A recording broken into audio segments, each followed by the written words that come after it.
Hello, my name's Erwin Rothenberg, and today we will be discussing performance issues between work shifts. We have broken this topic into two parts. In this video, we will discuss the difference between shifts.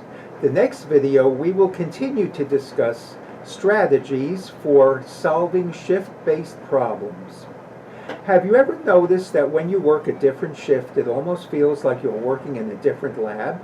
Whether we compare day to evening, evening to night, or night to day shifts, we often have different priorities, different responsibilities, and different ways of communicating our test results. The outside world views the laboratory as a cohesive operation, whether 24/7 or from 9 to 5, and expects the same level of quality, turnaround time, and staff expertise regardless of when testing occurs.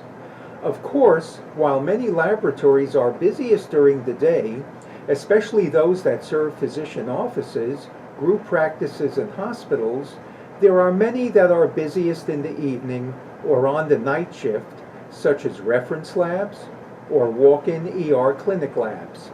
Test demand is the single greatest determinant of how the laboratory is organized for each shift. It determines test menus, instrument needs, staffing size and specialty experience, the extent of automation, results reporting, and documentation.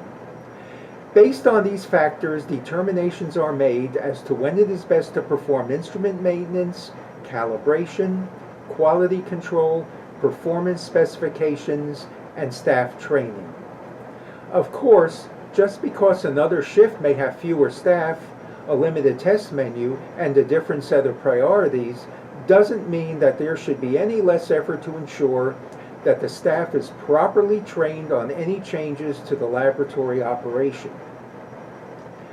The continued evolution of laboratory information technology has made maintaining consistent record keeping among all shifts easier to achieve and monitor.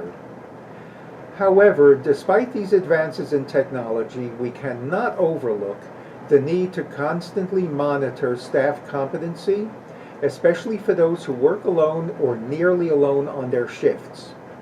On many late shifts, there may be no supervisor on site, and there is the possibility that the expected competency may not be maintained.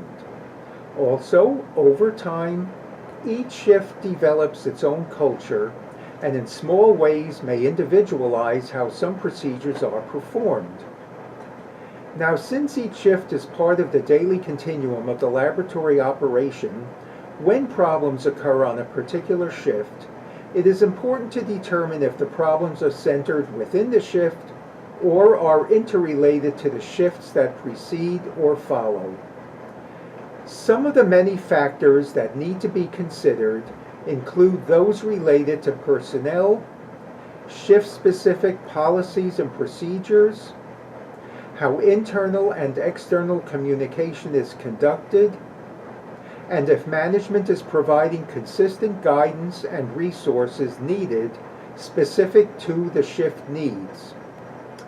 Now, in part 2 of this discussion, we will analyze each of these factors to help you produce effective responses to problems that show up among the shifts. So be sure to like this video and subscribe to our channel for the newest updates. Check the description box for related products. Thank you for watching, and we'll continue our discussion in the next video.